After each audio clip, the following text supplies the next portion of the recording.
Why is this here? Hide. Okay, there we go. All right, we are live, people. We are live, live, live. There we go. There was the notification on our Shrine page. Welcome. Come on in. Welcome, welcome. I see the people are showing up for our part two with Mfundishi.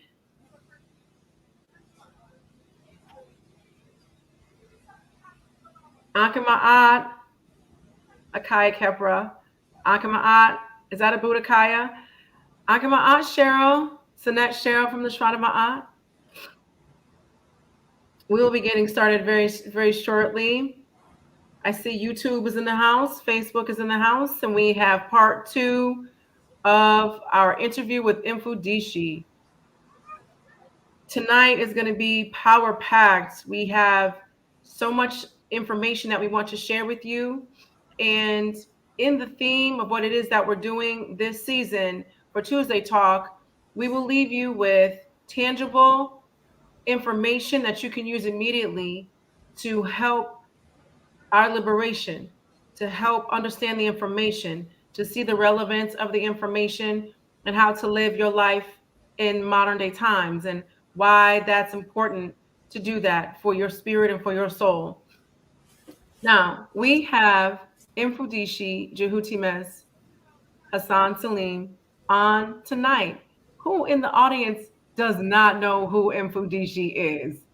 You know what? If you don't embarrass yourself. Don't even say anything because he's a legend in the Kemetic community and the African spirituality community. He teaches the Medjay. He knows herbology. And we're going to get into not only his latest book, but who Mfundishi is and what he does for our community. Okay? So without further ado, I'm just going to give a brief review of what we did before. In the first Tuesday talk that we did, we went over Mentru-Hotep,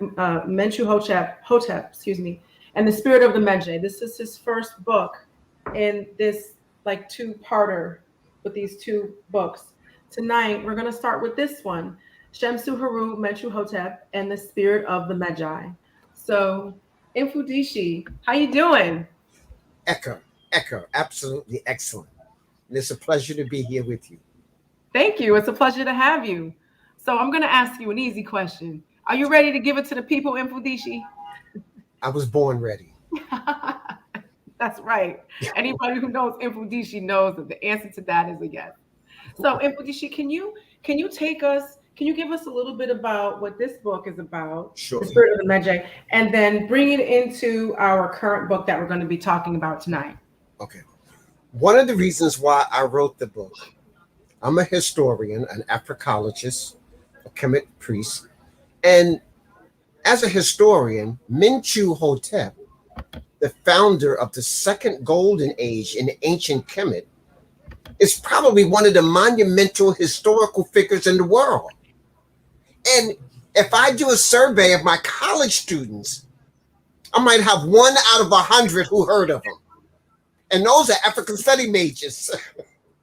So if I go into the hallway and begin to ask people, have you ever heard of Mentchu-Hotep? Mentchu what? No. So I wanted to bring to the forefront a piece of history that has been left out, not distorted, just left out. I wanted to bring it to the front and show that some people know who Narmer is, or Menes, the founder, the first who united Upper and Lower Kemet. So Mentchu-Hotep is just as important because he does the same thing. After they go through a state of chaos, Mentchu-Hotep unifies the Upper and Lower Kemet and brings forth. In fact, Mentchu-Hotep is the one that made the word Kemet famous because ancient Kemet was known by other names. Sematawi, that was one of the particular names that, that it used. So that Sematawi means the united two lands. It was also Ha-Necher, which means the beloved land. So those were names of the whole nation. And Mentchu-Hotep made the word Kemet, the black community, famous to represent his country. So it's beyond the shadow of a doubt who he is. His era is called the classical period. The second golden age issues in the classical period. Classical means the best that you have to offer in any field, like your classical music. Classical music of America is jazz. That's right. That's what it is. My mama used to tell me that when I was a kid. Yes, that's our classical music. But thank you. That's the best we have to offer, okay? Some Coltrane, some Miles Davis, stuff like that. Okay, all right. So now, if the second golden age is the classical period, and you don't even know any of the rulers there, then that's ridiculous. Let's just start right there. It's just ridiculous. If you want to know ancient Kemet, then you should know who the players are who created the game. Okay, so I wanted to bring to light the history of him. See, when you look up, you can find all the little separate bullets. Like you can find out, his name. We know his father's name and his grandfather's name. We know his son's name. We know his wife's name. We know he had a couple of wives. We know their names. But we don't know anything about the person. We just got some bullets, okay? He came to reign during this time. He ruled during this time. He united Upper and Kemet this time. He fought a war during this time, and he died this time. And then, but you don't know who this person was, who was dynamic. And so what I did was bring the personality out. I wanted to show you who was the man behind these bullets. And who are these Magi? When you look Magi up, it just simply says that a group of warriors from the Sudan, modern day Sudan, ancient Nubia or Kush, and that they patrolled the deserts. They were guardians. They also were the bodyguards of the Nasut Biti, the kings of Egypt, and the magistrate and the judges. And so a light should go off. Who are these people who the king, who's the most powerful person in the world, only want to be his bodyguard? So a red flag should go up. Oh, wow, who are these guys? And then they're the judges and the magistrates. So not only are they the greatest warriors, they're honorable and just. I don't think you can say that about European warriors or Asiatic warriors. Honorable and just usually wasn't on the program. Okay, so we're putting another flag goes up. Wow, these people are the judges, the magistrates, and the bodyguards. And when caravans was carrying gold and valuables across the desert, you only want the Magi to defend it? Okay, I need to get into who these people are. And so now I wanted to bring to light. You see, George Lucas, who created Star Wars and Star Trek, was a closet chematologist, Egyptologist. So he used a lot of his sci-fi was based on ancient Egypt. So when he had in Star Wars, the greatest warriors in the Federation were called the Jedi. The Jedi. And the Jedi is from Magi. The Jedi is a wing of the Magi. So Lucas knew this, and he brought it for. And then the Magi, the Jedi, the Magi definitely tell you they're connected to the Twa people, the original people of the planet, the first Homo sapiens sapiens, small, little, short black people. So what does George Lucas do? The head of the Jedi is Yoda, a short little green guy, and they claim nobody knows where he comes from. No, he came from Africa. Okay, that's where he came from. All right. So I'm trying to show you how the sci-fi is using these concepts that are real, and you think it's just some make-believe stuff. Okay. And so I wanted to show that type of connection. If you know anything about the Twa people, you know the Twa people, the short people who live in Africa, and they also are called the Anu They are the people who left Africa and populated the rest of the world. So that you get an idea. If you go to Japan, the 7 islands of Japan, the Anu people are the first people there. If you go to all throughout the Philippines, the Filipino, they call them Negrito. They had a rich, short, little black people. So the Magi are attached to them because they are the greatest herbalists. They have the greatest hunters. They're long distance runners. I mean, they shoot a poisoned dart into a deer and then run the deer down till the deer fall out dead. These are some bad brothers. Okay, all right. Sometimes they'll steal the prey from a leopard or a lion. All right, so I'm just trying to give you a little background of these short little people. Don't think they're defenseless. Okay. All right, so now I wanted to bring to light the greatest warriors that has walked the planet. I wanted to bring to light one of the greatest kings that's walked the planet. And I wanted to bring the philosophy and all these concepts together with it. So that was my feed on the first book to do that. So he ruled for 54 years. So I didn't want to cram 54 years in one book. So the first book takes you to approximately he's 33. That's like a biblical number, 33. Okay. So at that point, he goes through his rites of passage. He becomes a Magi. And now he becomes the king, the Nasut Biti of, of Upper Kemet, because it's not united. His father's only the ruler from Waset, Upper Kemet. Okay, so if your map, most of our maps is upside down, but if you had a correct, the Nile flows down north, and so if you had a map, you would see. In fact, that's gonna be another Tuesday talk in Mfundishi. We're gonna break that map down. That's what I'm saying. We breaking it down. Here's the map. I don't have it upside down. You see, Africa's facing the right way. Okay, so the Magi come from here in the Sudan, which would be like a Sudan or present Ethiopia out that way. So this is south up, and this is north down. Okay, so he's traveling down north from up south. So this is the proper spatial perspective. The word for south is Rashut or Su.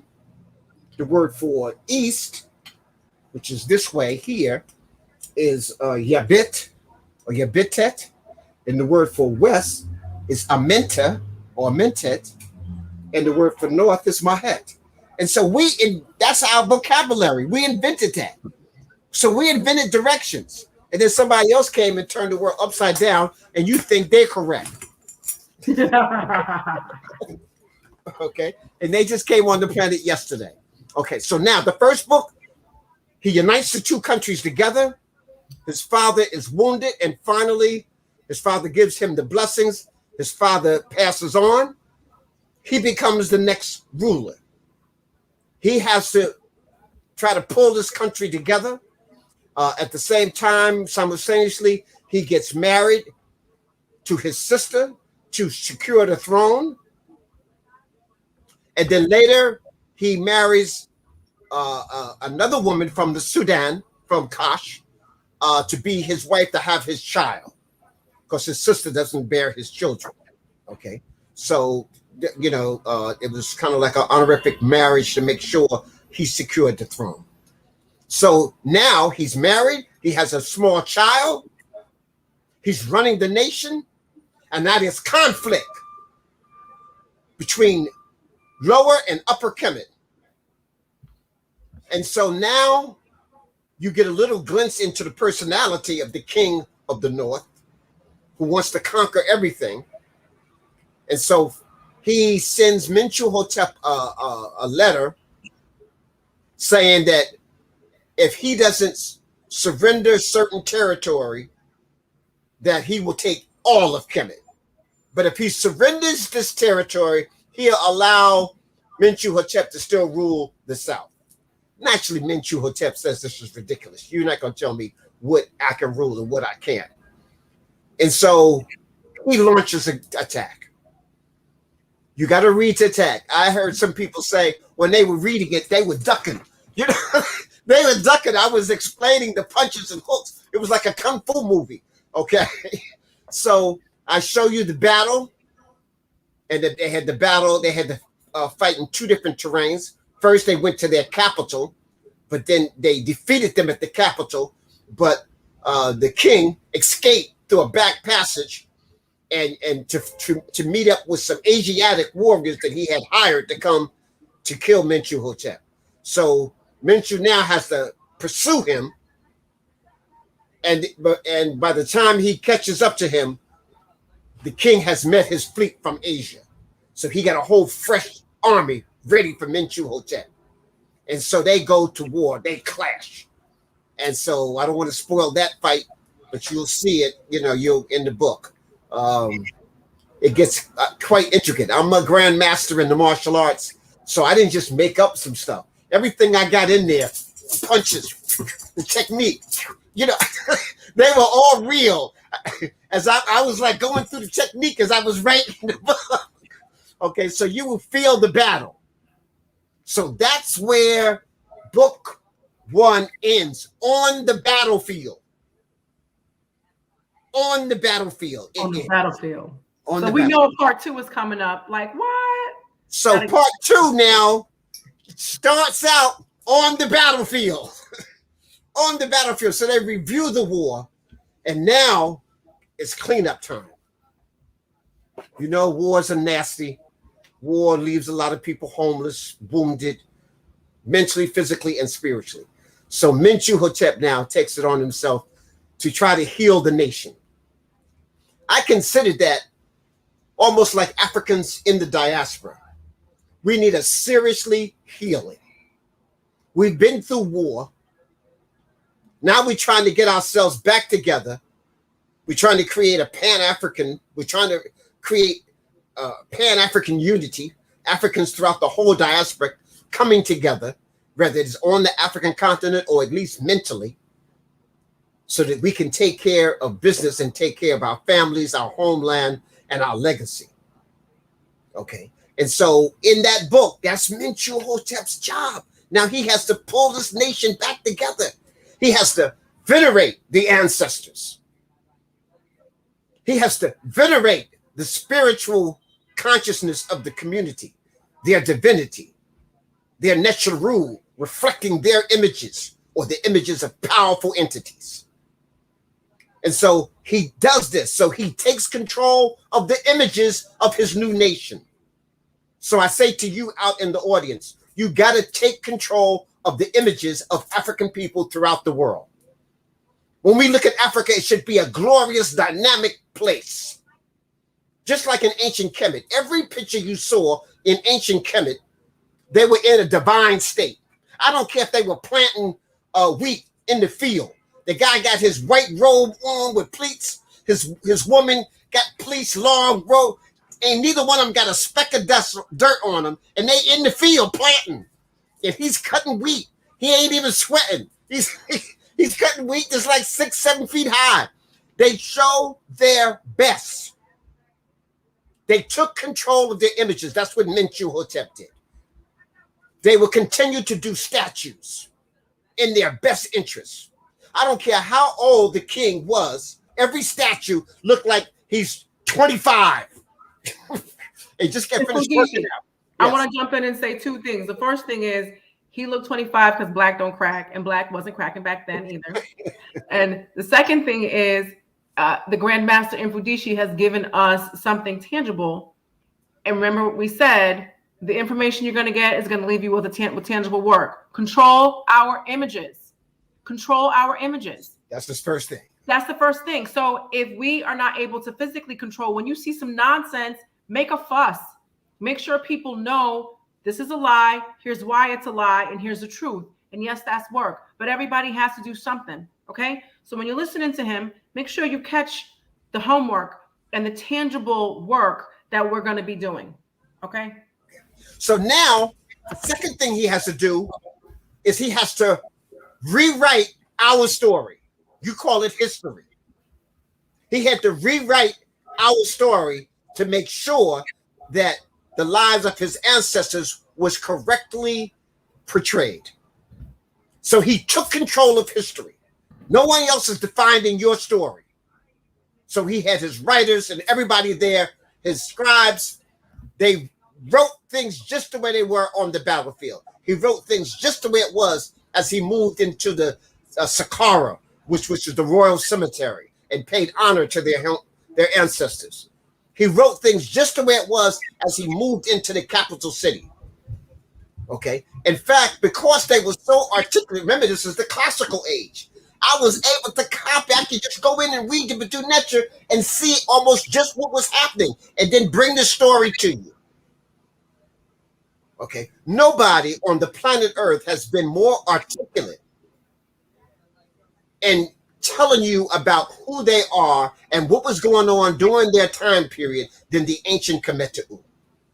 They left more records than all the ancient civilizations put together and then multiplied by 10.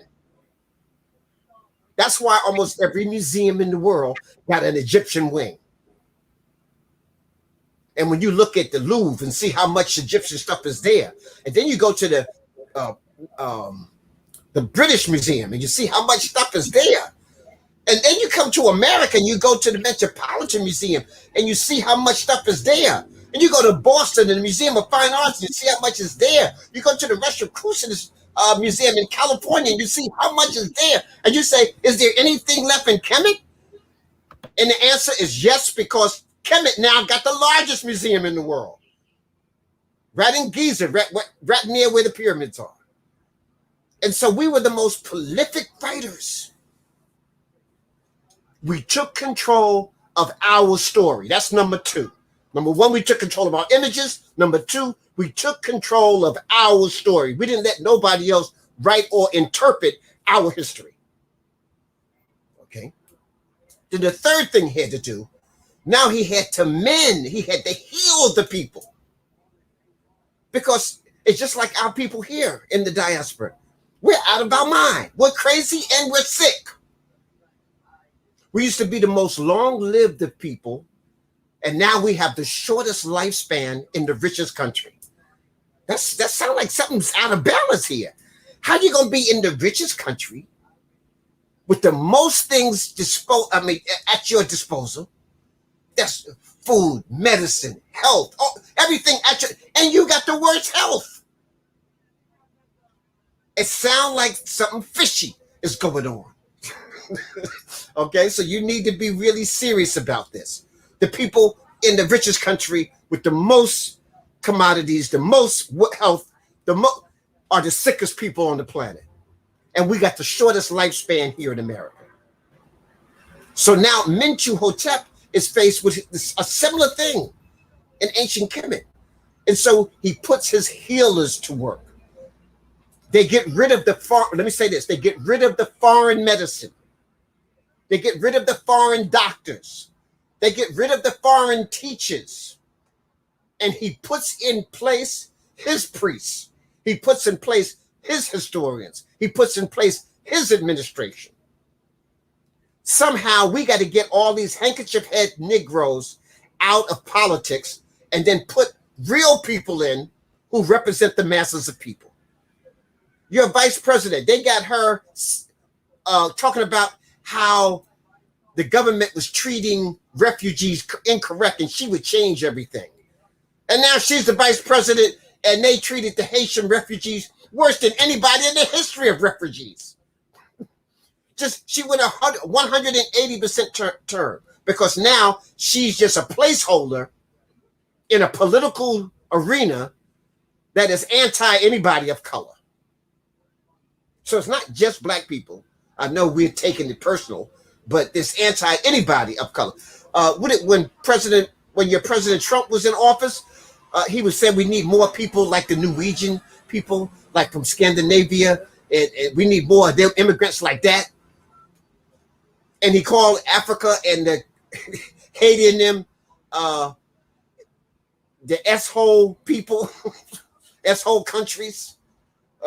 So I just want you to understand. So Menchu-Hotep did that. So he controlled the images, he controlled the history, and now he had to heal the people by traditional. He brought back culture and tradition.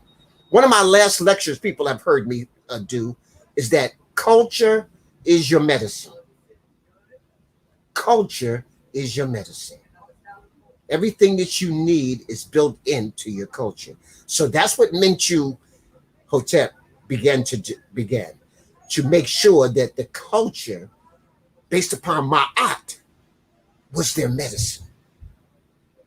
Dr. John Henry Clark used to tell us, they laughed at our clothes and we took them off. They laughed at our names and we changed them. They laughed at the way we depicted God and we changed it. They laughed at our language and we changed it. We ain't got nothing else left. It's ours. I think it's time to stop laughing and go back and fetch your clothes. Go back and fetch your food. Go back and fetch your culture, your way of art, your way of music. Go back and fetch all of that, like Sankofa, all the best that you had, and bring it forth to the future. And so that's what Menchu-Hotep did. He went back into the archives. In fact, the reason why it's called the classical period also is that all the great writings that took place in the first golden age, on the Imhotep and other great Khufu and the pyramid builders, he took all of that and brought it into the middle period and made it standard reading. The writings of Ptah-Hotep, that's all the first golden age. We know those writings because Menchu-Hotep preserved them.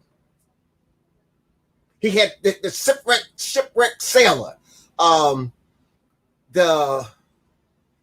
all of these stories were rewritten from the first golden age. And then during the intermediate period, you had the articulate farmer. That was all rewritten by Menchu-Hotep and preserved so that we can enjoy it today. Classical period. So that's what we have to do right now. We got to talk about our heroes and sheroes and preserve that information for our children and for future children. So Menchu-Hotep did that. Swift. He took and reorganized the whole spiritual system so that it would be from a Ma'atian position. During the old period, the only person who really went to heaven was the king. And maybe a few priests, high priests at that. Menchu-Hotep in the second golden age said that everybody who does Ma'at receives Ma'at. So even the commoner, the warrior, the merchant, the royal family, everybody could go to heaven if they do Ma'at. If their judgment was based upon Ma'at. That was issued in during the second golden age. So I'm trying to show people how dynamic this was. So I made sure I put all of that in here. I talked about other civilizations who contributed to ancient Kemet during that time period. So we know people came from the south, from up south. Here's another map. So I want y'all to check out these maps we have. Okay. So this shows the correct flow of the Happy River going down. Okay. And you see the Medu Neter all over it. So he made sure that the merchants here was receiving information from all around ancient Kemet and their neighboring towns, from Taseti, from Kash.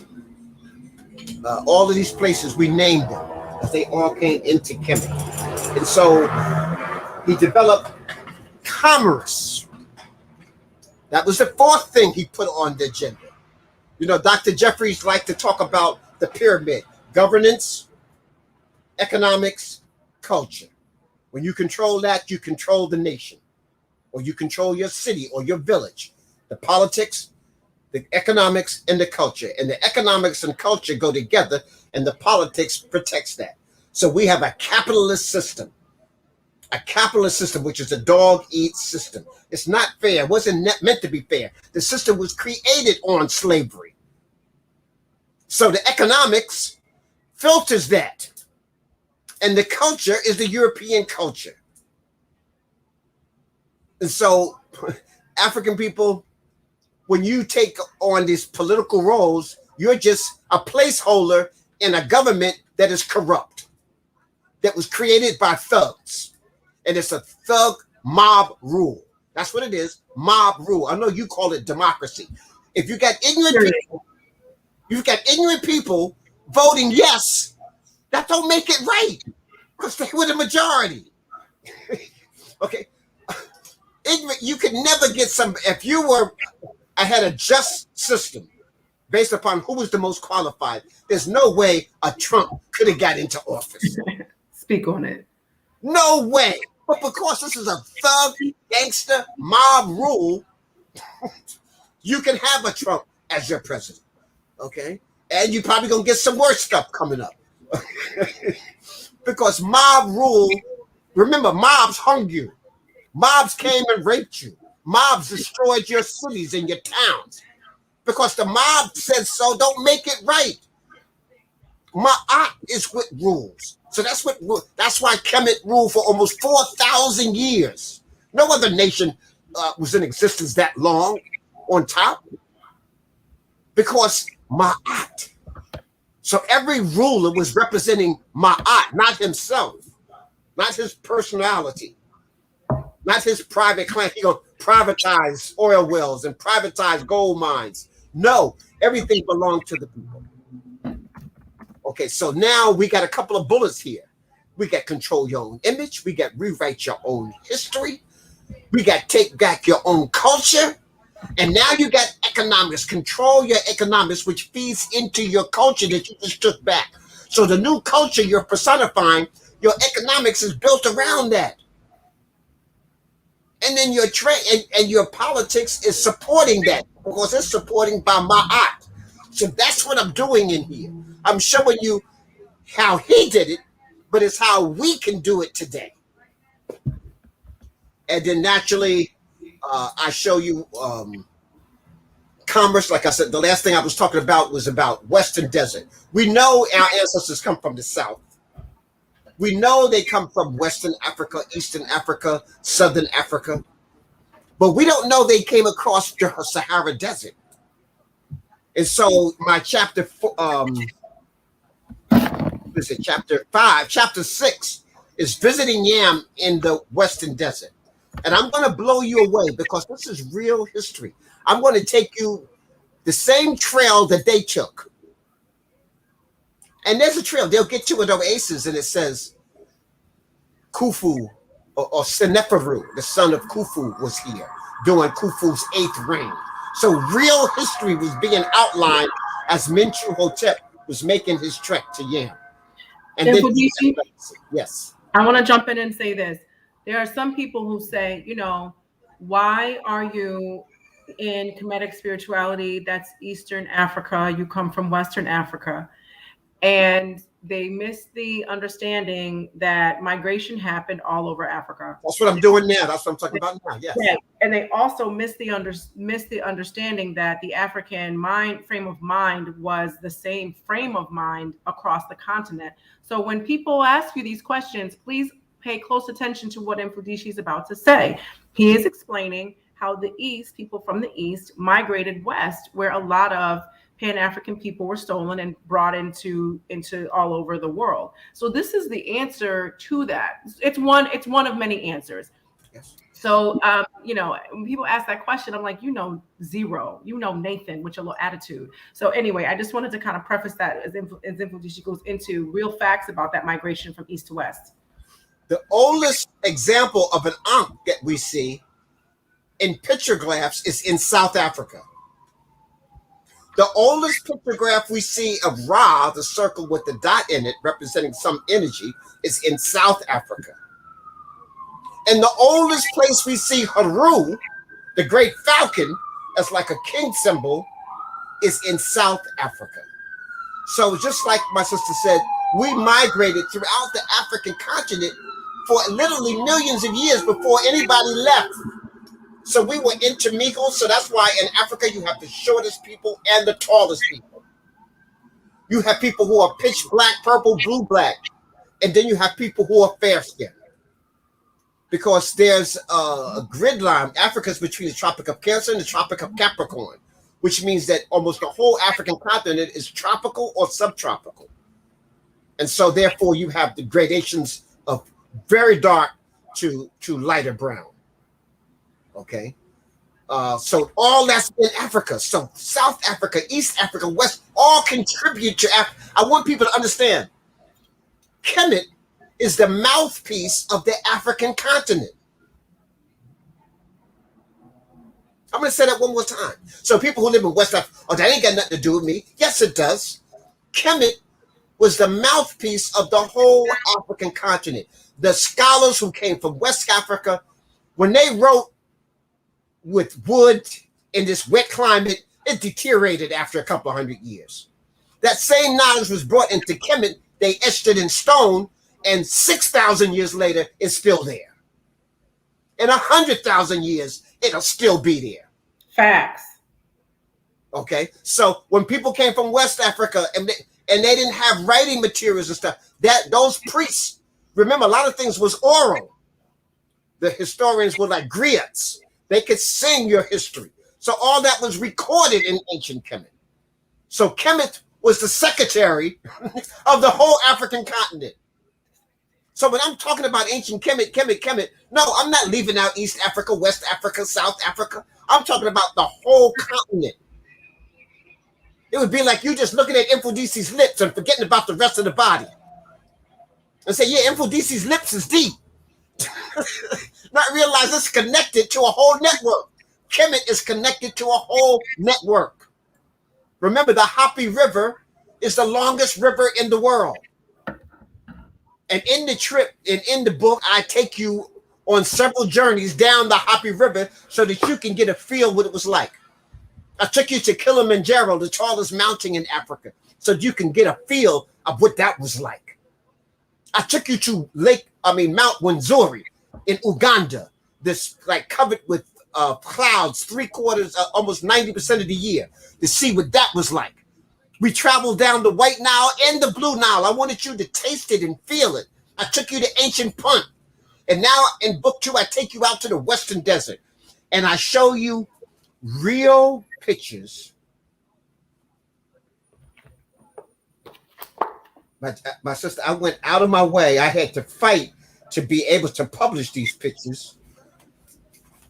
I took real pictures showing you real cave drawings of African people going back 10,000 years ago.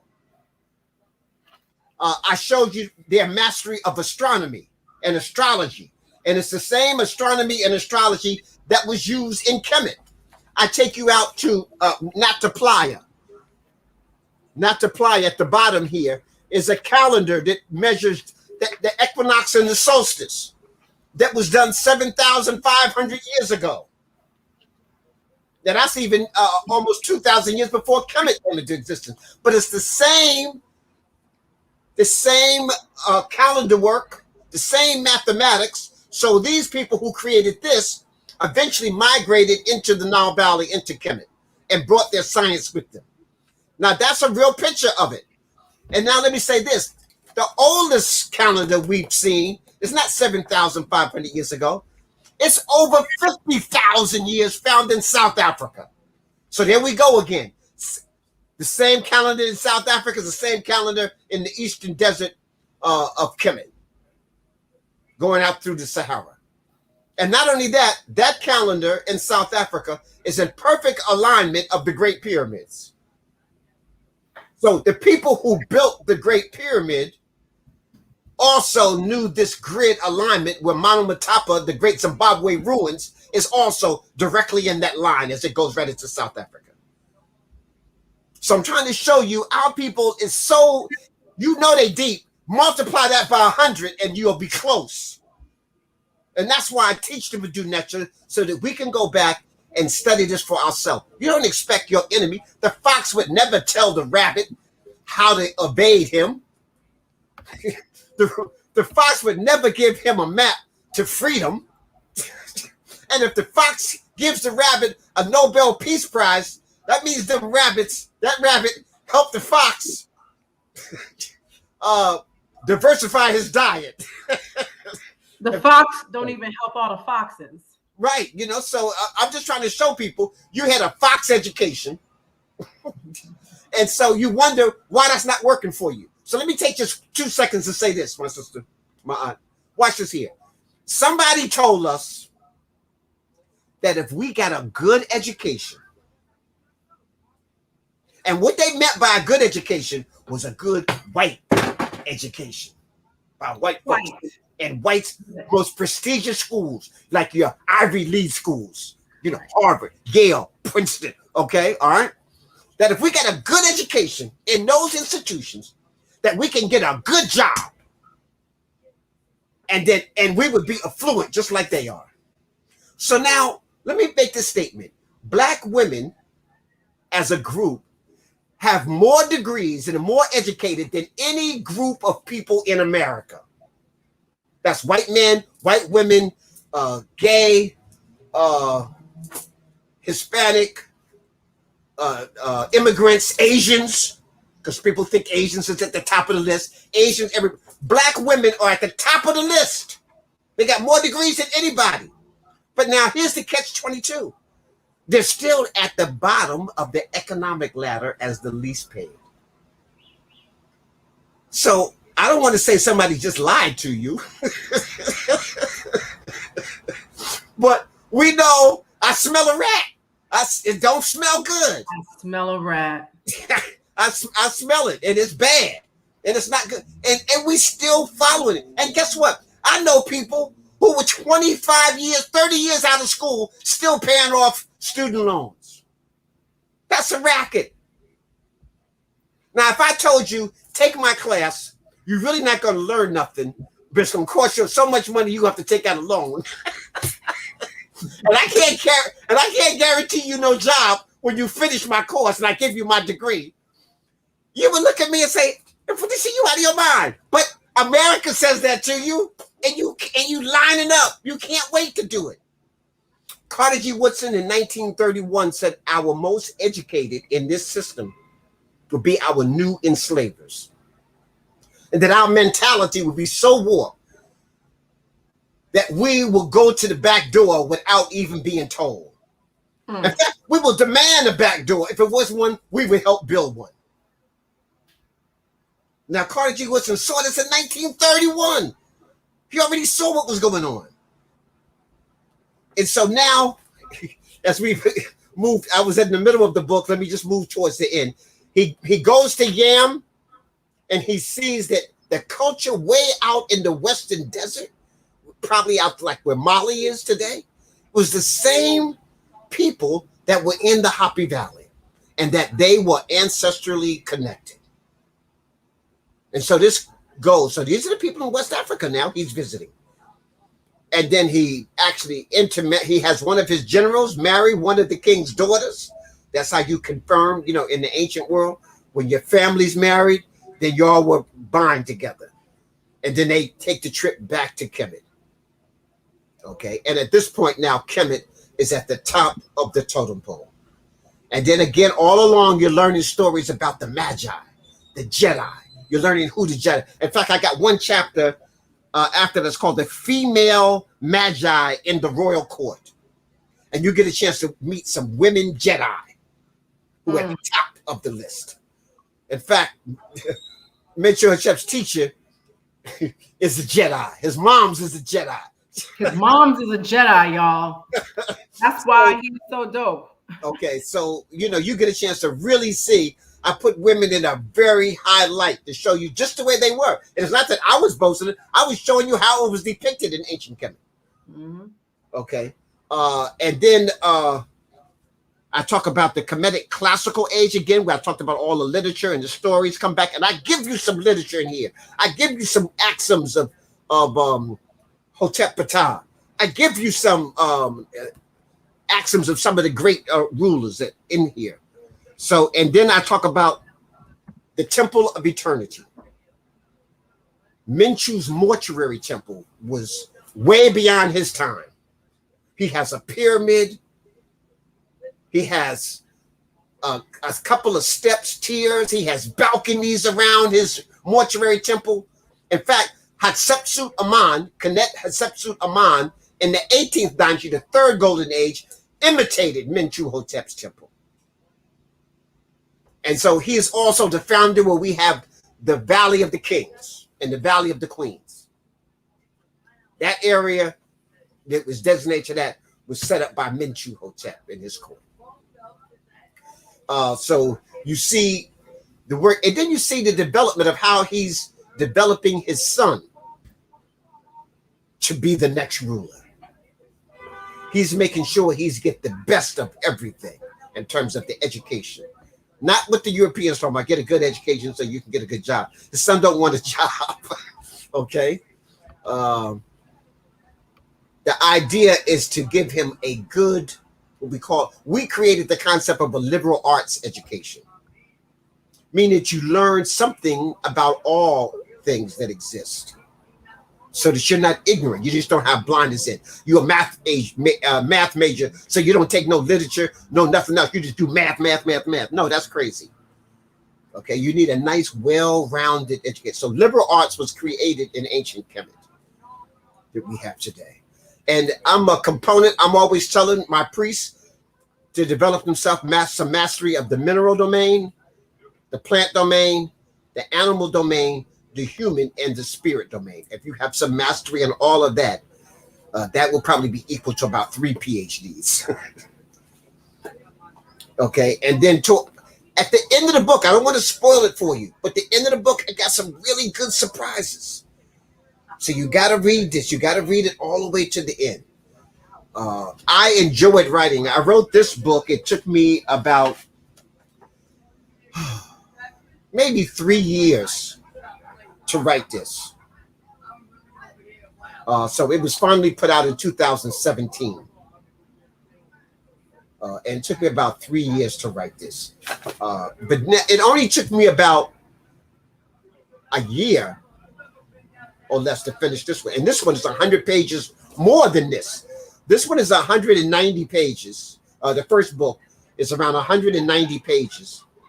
This book is almost 290 pages. So it's almost 100 pages more. And I wrote it in 1/3 of the time of the other, because the whole story was already in my head. Once I outlined the chapters, it was just get busy every night. That's all. I didn't even know what no writer's block was. I knew exactly what I needed to do. Bam, okay, I got to put this in here. Bam, bam, So I was like 3 o'clock every night, in it, So again, I got some really good treats. But again, book 2 parallels a lot of things that Africans in the diaspora are facing right now. So when you can see what the wisdom teachers are saying to him, that same thing applies to us right now.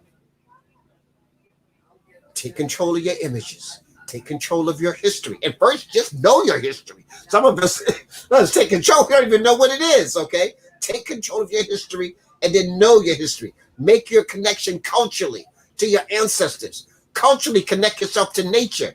Culturally connect yourself to your music. Culturally connect yourself to your art. All of those things. You got to get, culture is your medicine. Take control of your health. Get rid of European foods. Period. Right? Pizza and all that stuff is killing you. Chinese food, Italian food. Give that food back to them. I'm not down in their food. Chinese food is good for Chinese people. Italian food is good for Italian people. British food is good for them. You need food that's good for you. Tropical food from the Tropic of Cancer and the Tropic of Capricorn. And ease up on flesh, any kind of flesh. That's fish, as well as bird, as well as animal. Okay? You want to have, as much as you can, a plant-based diet. And take control of your health. Get checkups regularly, y'all. Go to your holistic healer. If you have a medical plan, you don't have to pay extra. Just go get a checkup every quarter. Find out what's going on before it's too late. Especially black men. Black men definitely don't want to see no doctor. We're the last ones to go. We go screaming and kicking. Like people be like you trying to take your kids to the dentist.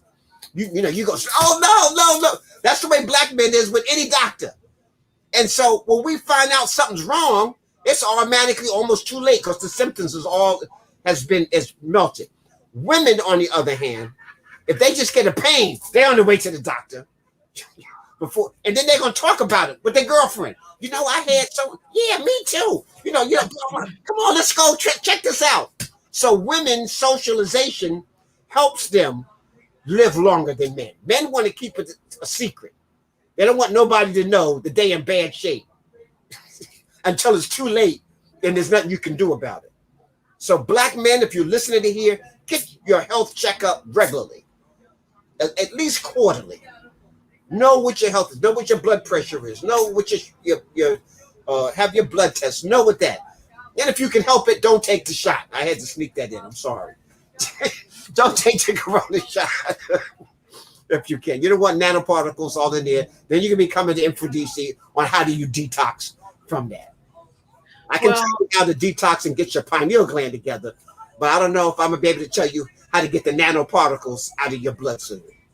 So I think this is a good way to segue from the book into, we can go into herbology next. You want to go there? Yes. Mm-hmm. So I just want to say, this he gave us the Cliff Note version, if you will, of his 2 books about someone who, like he said at the very beginning, is as important as an armor.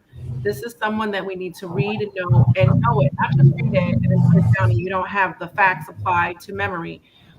We need to know these facts as an individual because you walk in this world differently when you know who you are. And then secondly, the more we all know, the collective energy, the collective knowledge base begins to be rebuilt. So that is our own individual, role and responsibility to help in our Black liberation. Because if we ain't talking about liberation, then you ain't gonna get a boots to shop to talk about it with you because I'm not wasting my time. Liberation is our goal for what it is that we do. Okay. And a lot of the different categories that Mfundishi is involved in are components to that. So we're going to segue into herbology, and he kind of did that anyway. So Mfundishi, if you could give us a backdrop, just a structure of what it is that you do with herbology, and then give us our details. Okay. I'm a Kemetic spiritual priest. So let me just say, ancient Kemet created the blueprint for priestship on the whole planet. We are the prototypes of all priests are trying to imitate ancient Kemet. If you look at the Shaolin priests with the one soul out, ancient Kemet, the Buddhist priests, ancient Kemet, the Taoist priests, the Chinese priests, all in Asia, all in India, all imitating what they saw in ancient Kemet. And now a priest, remember I said you had to learn those domains. So the priest was a warrior. He knew martial arts because he'd have to travel through terrains. He might have to walk through the jungle, walk across the desert, walk through the rainforest, all these different places. He had to be able to protect himself. Okay. And so he learned the martial arts, usually from birth almost, all the way up. But he learned Ma'at, how to keep it in order, just like the Buddhists learned Buddhism, but they were great martial artists. So that was an imitation of ancient Kemet. Only the modern priests, like the Hebrew priests, Catholic priests, Muslim priests, these modern priests after 2000 BCE, they don't know nothing about anything except for their religion. Okay, they're not martial artists. Some of them even look down on the combat art, not realizing that's part of the holistic. To develop something and not be able to defend it is like not having it at all. And so the priests had to learn how to live off the land. So they had to learn medicinal plants as well as vegetables, fruits, nuts, grains, what were good plants to eat, what plants were poisonous, and then what plants would help heal you. So that was general knowledge that I had to learn, and I'm passing it on. So I'm teaching general herbology 101, and I'm going to put in a lot of Kemetic spiritual things, but I'm going to talk about things that we basically need today. Like we had a class, I believe, just a day ago, and I gave people a list of all the herbs and all of the basic books that you need to read and things of that nature. And so what I do, if you are part of my Medu Netra beginner class, my aunt membership, I give you crystallology free. which would normally be $60 a session. So if you're part of the Ma'at, I give you that free. If you're part of Heru, which is an intermediate level, I give you the Herbology class free. So you can get that free and you get the crystal class free. Because I'm telling people you need to know the mineral domain, the plant domain, but they're not doing it. So I said, I'm going to help people along. I'm going to share the knowledge I have and then give you the correct books and teachers to take it on to another level. Okay. So I'm not giving you a certificate in herbology when you finish. You'll just have a certificate of completion. But I can, when you do crystallology, I'm a Kemetic high priest and crystallologist, so I can certify you and give you an official certificate as a crystallologist when you take my mineral class. Okay, so I do all of these to enhance us. All of this, we are part of all of this. And so you need to know that you're part of the mineral domain. The star, we say we're the children of the sun. We're star children. With those same minerals that make up the stars, make us up. We need iron. We need calcium. We need all of these ingredients in our body to survive. And without the sun, we cease to exist. Okay, so I'm trying to show that. So that I show that, that all minerals on the planet, all stones are either intrusic, sediment, or metamorphic. If you know that, now you learn something about how the Kemetu were thinking. They can make the stones. They can create concrete. Mfundishi, can you give us an explanation or a little bit of understanding on what are minerals? Where do we find them in ancient Kemet, but where do we find them in our modern world? And then what are crystals? And is there a correlation between minerals and crystals, or a connection? Yes. Crystals are minerals. All minerals are not crystals, but all crystals are minerals. The periodic chart that you had to learn at least in the 9th grade are listing all the minerals that exist on the planet.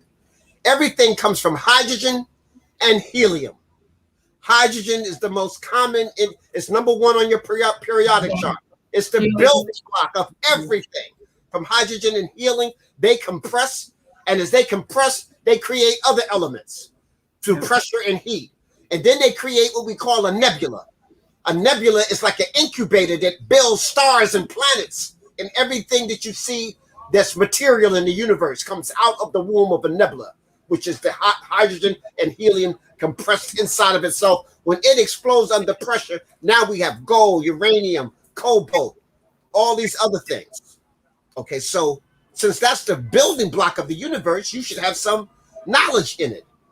Knowledge in the earth. What minerals are on this planet? You live here, you should know. So I'm teaching you about the minerals that are here. Some are more valuable than others. Some can be made into jewelry. Some can be made for construction. Okay, so like countertops are usually metamorphic, or metamorphic stones are made from countertops in your house and in floors and steps and stuff like that, because they don't wear away. They're extremely hard. The diamond, ruby, sapphire, extremely hard stones used for rings and jewelry to adorn the body. We even attach times that you were born in. I call Ma'aharu. They call the zodiac. Everybody has stones or gemstones associated. Where do you think they got that from? The Europeans didn't. They didn't have that in the cave. You know. Oh, you were born during the Great Freeze. That was every year. You were born during the Great Freeze, and you had round icicles. No, we created that star chart that you see, the star chart with the 12 zodiacs and the 12 houses. That's an African invention. See, notice I didn't say it was just a Kemet invention. It's an African invention, because I just talked about all these people contributed to it. We see the final results in Kemet. Mm-hmm. And it could have been a final result someplace else, but because weather wore it away, we can't find it. In Kemet, they etched it in stone, so it's still there. So plants, you need to know what plants to eat, what plants to heal you. So that's what we're doing in herbology. What tea, just to comfort you, what oil you can just drop into your water to help soothe you. What aromas help open up your mind and allow you to think even better. How do you cleanse your house? What kind of sage? What kind of ointments why do you burn candles? So we discuss all of those things that some people will call hocus pocus. Okay, so herbology, most of you who are old enough to have known your great grandparents, almost all of them were herbalists. They knew what plant, if you were sick, they knew what plant to get. I remember I stepped on a nail. I must have been about 5 or something like that. And I remember my grandmom took some fat in a penny and wrapped it around my foot, a penny. And the copper in the penny drew all the poison out. And the fat absorbed it. So they knew all these old things. Today, you go into Rite Aid. Not Rite Aid. Okay. You go into a place called the drugstore. Listen to that name. Store of drugs. And you think that's okay. Okay. So that's why I teach the herbology, and they can just go on my website and they don't have to belong to other classes to do that. They can just join the class. They can just pay and come on and join the herbology class, which is once a month. They can go on the crystal class, which is once a month. Next week, I'm going to give a virtual tour of the Metropolitan Museum. So before we go there, Mfundishi, I have a question from Texas Transparency, and he asked, is the creation of mortar related to minerals and or crystals? Say that again, is the what? Is the creation of mortar related to minerals and or crystals? Both. So the answer is both, because even to create the mortar, to be able to create cement, concrete, stuff like that, what they did was they took a giant crystal that the sun would reflect like a magnifying glass, and then the heat coming from that glass melted the stone. Temperatures of almost 2,000 degrees. That's crazy. See? So now I can recrystallize that in any form I want. I can pour that into a mold and create the magnificent statues that you see. Okay? I can create blocks, like concrete. And so that's all part of the mineral domain. So without having knowledge of the mineral domain, they would never have been able to do that. So when people ask me, Mfundishi, we're supposed to be studying chemistry. Why are we learning about crystals and rocks and stuff like that? No, because that's part of chemistry. Do you see the sa that Tutankhamun was wearing? Do you see his sa around his body? Those are gemstones and crystals all laid inside of it. And that goes back to the first golden age. So 6,000 years ago, we were gemologists and crystallologists. Was there any in China? No. Any in Asia? No. North America, South America? No, not 6,000 years ago. So see, this is symptomatic thinking. You can prove it. We can show you. You can go to the book right now and pull up Tutankhamun's jewelry. We didn't call it jewelry. We call it Sa, S-A-A, which means spiritual protection. Like here, I'm wearing, this is amber. Amber is the sap of a pine tree, petrified. Okay. My other beads, I have some tiger's eye on.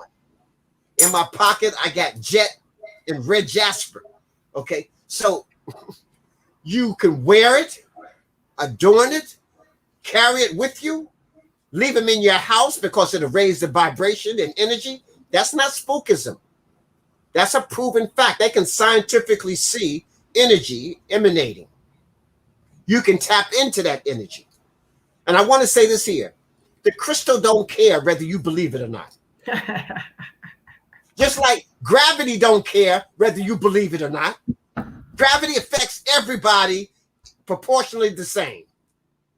Go up on top of the roof saying you Jehovah's Witness and Yahweh going to save you and see what happens. Right. You have some wisdom and some understanding that you have 8 stories and there's certain things you don't do up there, no matter what your religion is, okay? Because you understand science, okay? So now crystals is the same way, certain vibrations. So minerals, all the things we see on the planet is minerals, but certain minerals create a structure, a repeating pattern. And this repeating pattern defines it as a crystal or a gemstone. And usually it's extremely hard from pressure. Okay. And so that distinguishes from other materials like that. Okay. And because it can be made beautiful, shine, that's why it's used prolifically as opposed to just a regular mud rock. His other question has to do with creation, creating stuff. He said, and how the temples in Mercut were created. Yes, the temples, they use concrete and they use blocks that they molded, casted out of the quarries. So they used a combination of both. And all temples and stuff were also, you had to know astronomy and astrology because they were all aligned with the heavens and the stars. Okay. So not only did you have to know geometry, sacred geometry, calculus, math, you had to know astronomy and astrology. All of that was part of building. And then it was usually attached to some Netru or some principles in nature. When you see those Hopper style halls, those columns like that, they were imitating trees in the rainforest. So those Kemetic priests were like the Chwa people in the rainforest, imitating nature. How do you think we created 3.1 pi and phi and the golden means? By observing nature. All the trees, the flowers, the cones, all of them, the sunflower, all of them are using the golden means, that spiral, which is part of the universe. So we created that. And you only could observe that from watching nature. As opposed to destroying the meter and the centimeter was created in ancient Kemet. How did they create a measurement that would be equal to everybody all the time? They measured a drop of water. And they realized that whether you're in East Africa, West Africa, on top of Mount Kilimanjaro, or in the valley, that a drop of water was 1 centimeter. And so they made that their standard. And everybody's using that around the world today. But they had to observe nature. You had to be an ally with nature. You had to be a keen, meticulous. They say only a meticulous turtle can find another turtle in the bush. So you got to be meticulous as you examine your story and examine history. So hopefully I answered both of those questions. Yes. Yes, you absolutely did answer those questions. Thank you. And with the drop of water being 1 centimeter, I mean, listen, I have Mfundishi on the show. This is Tuesday Talk with the Boots to Shop. But when I bring on when I bring the speakers and guests on, trust and believe it's their show. Okay, I'm a medium for it, and I appreciate that. I'm sitting back, listening and learning some new things for myself as well. So that was, I mean, understanding that we were, and those of us who are still in our right mind are in tune with nature, because we understand that we are part of nature, and the animal kingdom and everything that Mfundishi has stated was here before human beings. So observing it, we as African people had to be on this planet for thousands and thousands of years so that we can observe repetition. Right. And now, some people have been so warped by the European mindset that even when I give them some good information, they can't use it. And I understand that. So somebody said, okay, Mfundishi, how is the animals helping us? I'm saying, okay, let's just take Jhuty, the ibis crane, part of my name, Jhutyms, one who is like, Jhuty is an ibis crane. So why, first of all, his beak looks like a pen for writing. Second of all, he has mastered concentration. He can stand on one leg in the water for hours, and the fish think that his leg is a branch. And then when they come by feeling safe, zip, their dinner. They've observed a crane who was sick give himself an enema, fill his mouth up, stick it inside of his behind, fill his behind up into the water, and the worms and everything gushed out. And now he just flew away all happy. So the priests observing this observed what an enema was. That's how they discovered an enema, by watching the animals. Okay, so I'm trying to show you by keen observation of the animal domain, who are the strongest. If I ask somebody, what's the strongest creature on the planet, animal, proportion to their size? 9 times out of 10, I get it wrong. People get it wrong. So now I'm going to tell you, I'm not going to mess. Not the elephant. He's the biggest, but he's not the strongest. You say, well, the gorilla proportionally is one of the strongest. Silverback gorilla, who's stronger than he is? Mighty Joe Young, King Kong, ain't nobody stronger than he is when he beat up Godzilla. Okay, but now, in proportion to size, the strongest creature on the planet Earth is Khepera, the dung beetle. He can lift over 1,000 times its weight and walk endless with it without getting tired. What creature can lift 1,000 times? It's more than that, more than 1,000 times his own weight. And so in proportion to time, now the ant is pretty close. Ant is like third. Certain ants can, or super workers can lift up 500 times its weight. But 1,000 times its weight, only Khepera, to come into being. Okay, those people who think they were born in Cancer was actually born in Khepera. The Greeks didn't know what the dung beetle was. They thought it was a crab. So now they got you running around like a crab thinking that's Cancer. And wrong. So I teach also in a more advanced class, I teach the Kemetic, what we call astrology.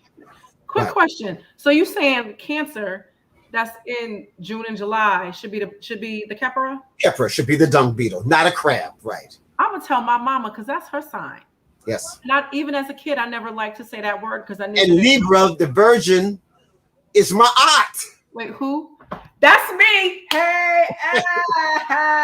Okay, so you were born with the scales, but that's my aunt.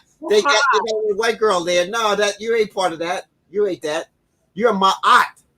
Okay, all right. So, and I can go through the whole zodiac, but that's another whole show. Okay, but listen, you got to come home to Kemet. Culture is your medicine. If you want to worship Jesus on Sunday or Muhammad 20 times a day, fine. But you are an African person. You need to. Culture is your medicine. Culture is when your you medicine. Have a foreign culture, you're destined to be sick and destroyed. In ancient Kemet's time, Kemet was founded almost the same time as Canaan. It's another group of African people. Canaan, the founder of Canaan is Memrod. Memrod is the son of Cush. And so during Tutankhamun's time, which is like 1500 BCE, he said, what happened to our brothers in Canaan? I traveled there and I don't see them anymore. The Asiatics have moved in. And the priest looked at him and he says, they lost their culture, their language, their history, and they died. And so now, if I take you any place in the world and I show you people who are outside of their mind, crazy, killing themselves, don't know their story, they're the walking dead, they don't know their language, they don't know their culture or their history, so mentally they're dead. It's amazing. It's amazing that Africans in America are at the level that we're at right now. We just defying all odds. We're a miracle people. We show that we're the strongest. Everything about our culture has been destroyed for us, and we still survive. Now, I do want to say this because I'm going to have some people, I'm not going to talk about religion, but I want to just say this here part. You can talk about religion. You got it. Certain religions, when everything else was stripped from you, your own cultural religion, your own spirituality, which you were severed from, the enemy shoved his religion down your throat, whether it be Christianity or Islam. Speak on it. In all the versions of those, that it could have helped you survive at that moment. I don't doubt that. You were in troubled waters and you talked to Jesus and he helped you. You thought you was going to lose your mind and the Prophet Muhammad came to you in a vision and helped you survive. I don't deny any of that. And I say dua for you at that time because at that particular time, that's what you needed to survive. But now, it's like getting across the water. Let me say, you got a big ocean or a big lake. In order to get on the other side, you need a boat. So you are about to die on this side of the water. You needed life on the other side of the water, and you used a boat called Jesus for Christianity to get you across. Some people got on a boat called Muhammad, and it got them across. But now you're on your way up to the top of the mountain into your land, and you're still carrying the boat on your back. So the boat that helped you at one time now is a burden if you're still following that, because it's not going to teach you your culture. It's not going to teach you your language. It's not going to teach you your history. It was developed to suppress you. It was developed to control you. And so now you're trying to get liberated with the same thing. No, it's not going to work. Get the boat off your back. Climb the mountain as a mighty warrior. And recapture your mind, your history, and the glory of your people. So much, Shashat, I hope that I enlighten people there, on why it's so important. I don't deny that those religions didn't help them at some point. Right. Like I said, now you got to cross the water. Now it's time for you to go up to the mountain, to go home, and you still got the boat on your back.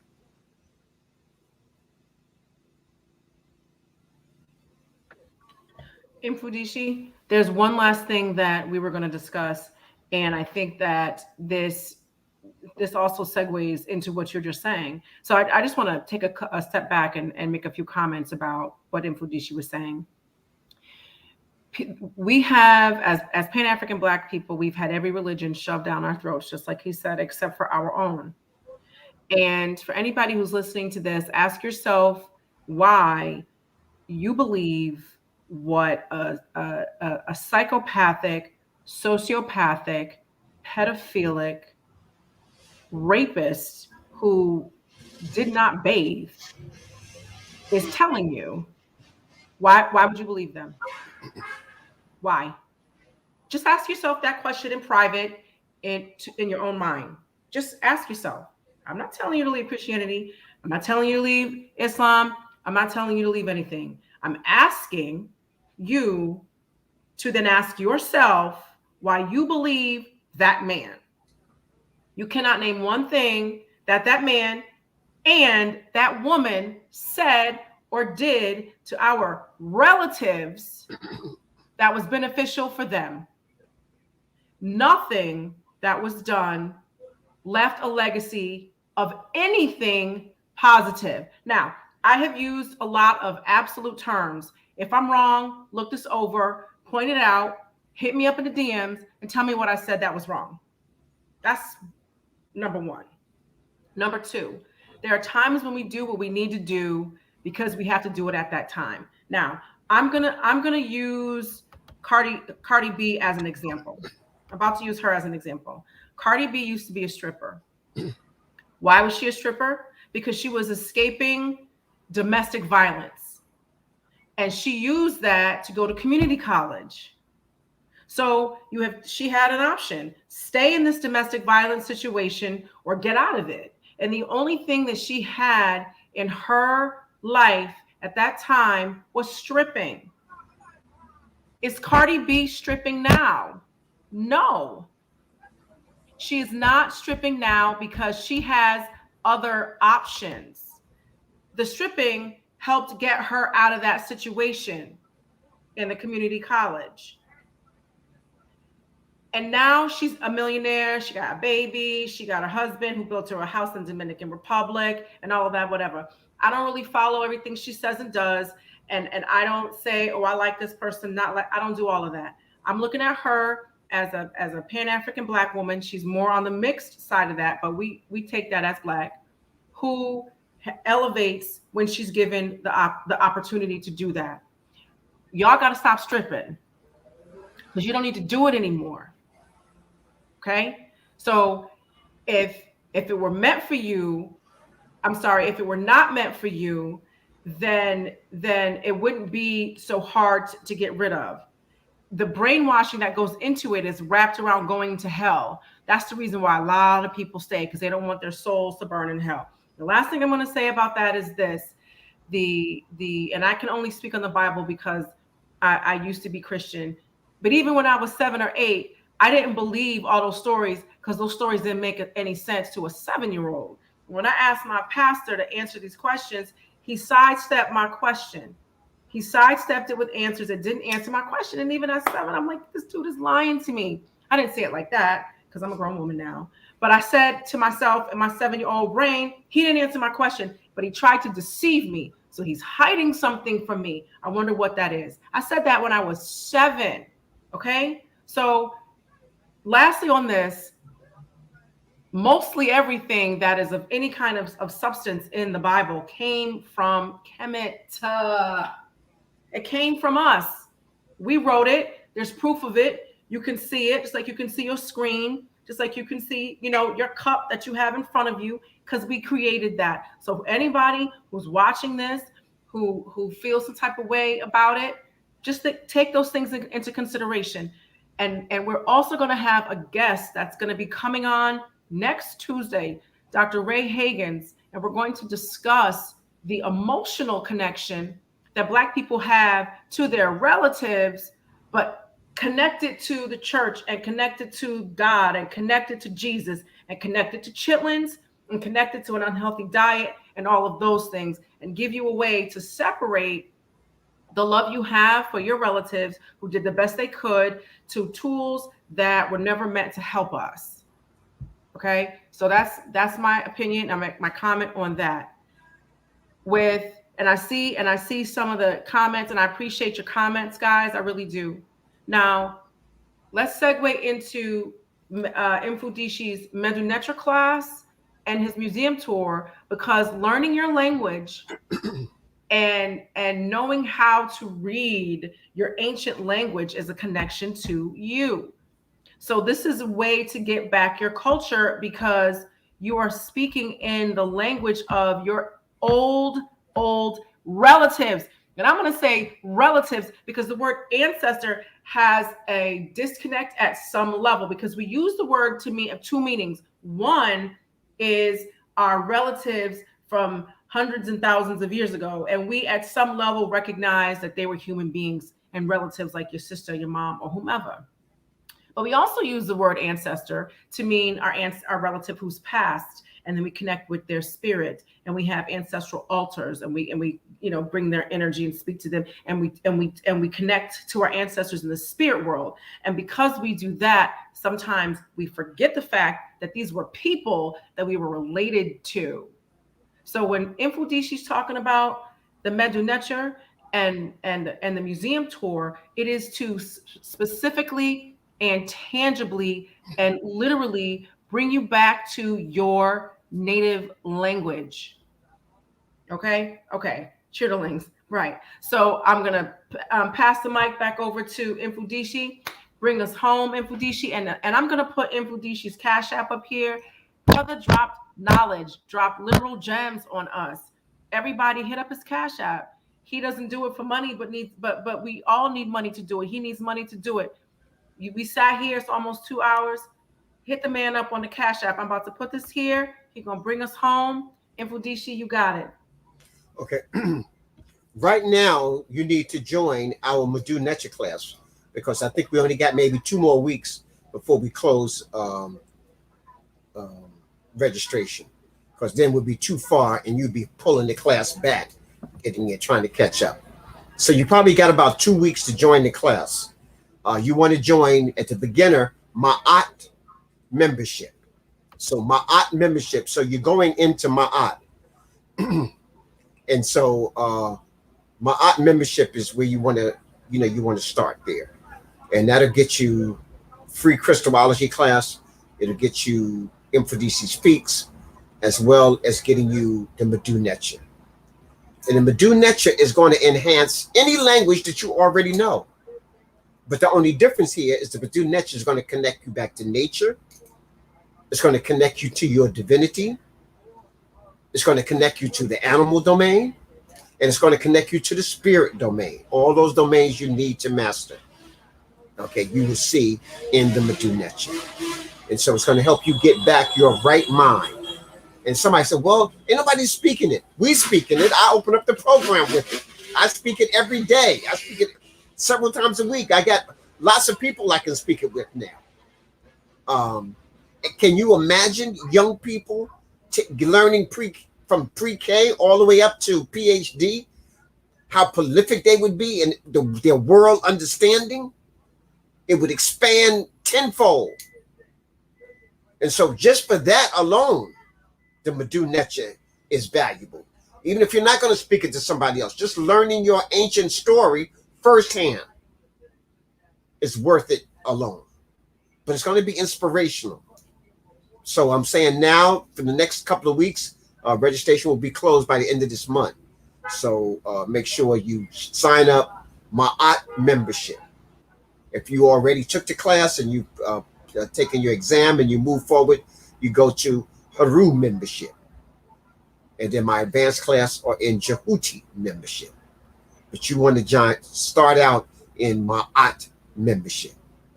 Okay. So next week on Thursday, I'll be giving a virtual museum tour.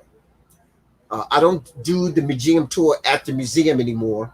I think last month was the last time I'll be doing it there, because now the city has passed a law that you have to take the COVID shot in order to go into the museum. I don't want nobody getting shot with that COVID virus, that experimental shot, just to see me in the museum. So it's going to be a virtual, but you'll get everything that you would have normally seen. I'll take you through and around the museum virtually, rather than your computer, so you can stay in your own living room, and I will dispel all the lies that they've told you. Because all the lies they told you in elementary school, high school, and college have to be reinforced in the museum, because it's the government funds that. So the same funds they gave the school to tell you the lies, they got to reinforce it in the museum. So a museum is a trophy case of white male domination. I'll say it again.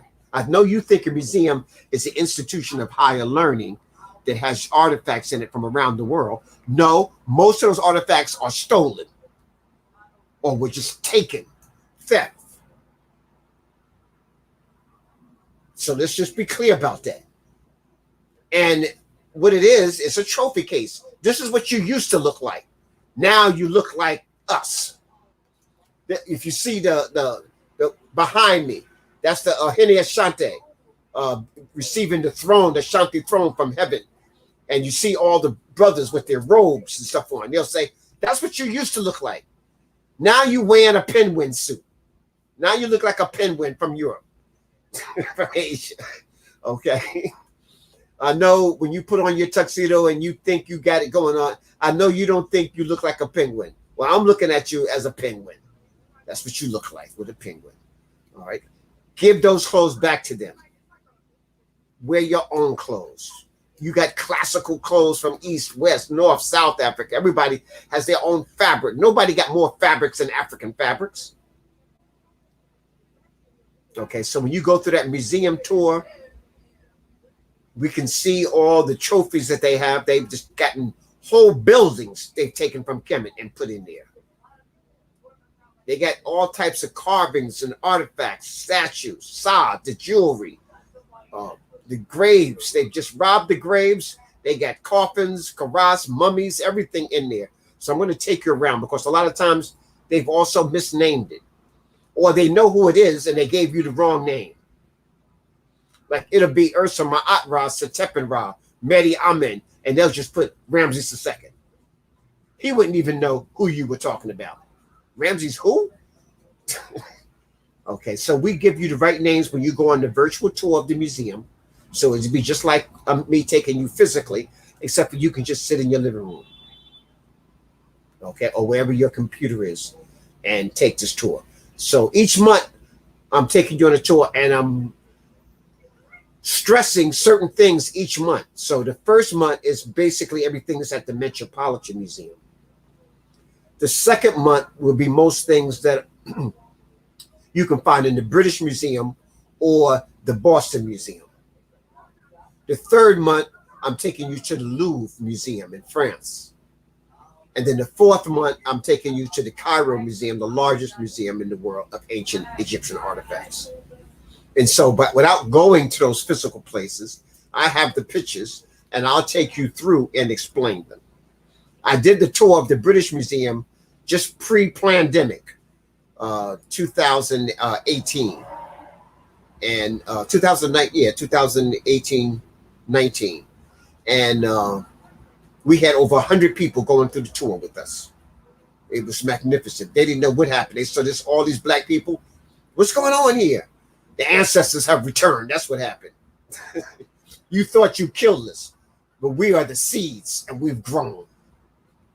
Okay, so come and take this virtual tour with us as I take you through the museums. You can just go on mfundishijhutyms.net and you'll go into the section dedicated to events, and you can just sign up and pay right there. So I have Mfundishi's. I'm going to scroll this by one more time so that you can see just his website, because everything that you need is on that website. You'll be able to contact him and also see, what he talked about today with the Medjay class, the museum tour, the crystals, the herbology, both of his books, and and other things that he's doing. Okay, so I just want just one plug. If you're taking the Medjay class, you need this book. What's the name of it? Go on my website, or you can go to Barnes and Noble and order. And it must say new edition, because there's some people still bootlegging my book. So you have to get the new edition of Spiritual Warriors or Healers. So you need this. This is the class book for the Medjay classes. Someone said that they were in the middle of reading that book. A comment was made earlier. So if you're in the middle of reading the book, join the class. So I just want to thank you, Mfundishi, for giving the people what we need. And I've stated this before. We are in the midst of, these are our legends and our greats right here. And sometimes I tease Jabari because he grew up around it, and I'm like, that ain't even fair. How is that fair? You just were born in Brooklyn, so you get it all. But anyway, you getting it all right here. Tuesday Talk. One of the reasons why I started Tuesday Talk was because I wanted to meet all of the greats, like for real, for real. I was like, listen, when it was the pandemic and we started our Asarian series, I was like, I'm doing Tuesday Talk and I'm meeting folks online because this is so super dope. Mfundishi is one of those great teachers that just gives you everything, all of the enthusiasm. So thank you so much for everything that you've given us. Mfundishi, it's Mfundishi on Cash App. Please show the man some love and appreciation for not just the information that he gave us, because he didn't just drink a cup of water and he hasn't. This is decades and decades of learning and studying and teaching and knowing and experiencing and spending his time and his money to get this. And so he came on here for free. So let's make sure that we respect the elder and the effort and time it took for him to just, you ask him a question, boom, he has the answer. Okay. So thank you so much for coming on, Mfundishi. We're gonna have Mfundishi back because he talked about that map. Oh yeah. Okay. And the calendar. We've just created a new map. One of my star students, Basui, led the team, but it was a shrine effort. And I want to say it's the most dynamic ancient map I've ever seen in my life. And it's probably the best map in the world dealing with ancient Kemet. Okay. So y'all heard it here first. In it, it's all in there. All the rulers, the Medjay, quarry sites, trade routes, the temples, the Metru is all on there and it's orientated correctly. So here's what we're gonna do, y'all. We're gonna get Mfundishi to come back on here. He don't know that yet, but he gonna come back on, so don't tell him. But there's gonna be enough time so everybody can get their own map. And so when he pulls out the map, it's not in this little teeny tiny Tuesday Talk box on StreamYard. You're gonna have your map, and he's gonna be like, look right here. And we're all gonna look and be like, oh yeah. It's gonna be dope, y'all. So I'm gonna square that away, and he's gonna come back. And then I'm gonna post announcements on our Shrine of My Aunt Facebook page, and then y'all go get it because you're supporting him, but you're supporting you as well. And when we bring him back, we just gonna have a good time. That's a good idea. We're gonna do that. We're gonna do that, y'all. How much are the maps, Mfundishi? We haven't priced it yet, so Okay. I can't give you a price. Oh, this is hot off the presses. Yes. Okay, cool. All right, well, thank you so much, you guys. Stay tuned. I'm gonna talk with him. We're gonna get that done. I don't know when, this week, next week, I don't know, but that pre-information is gonna come out so that you'll be prepared for that particular Tuesday talk. And I just want to thank you all for coming. And this will also rebroadcast on Tuesday. If Mfundishi was not able to come back on Tuesday for Tuesday talk, so it's Friday, and you get it Friday live, and you get it Tuesday recorded. Sit back, watch it again. This was a lecture, y'all. We just had a graduate level lecture on African history and culture. Okay, so dua, and thank you so much for being here. I really enjoy us speaking and working with you, Mfundishi. Thank you. Dua. See you next time. Shemsu Heru, guys. Dua into. Dua. I'll up to.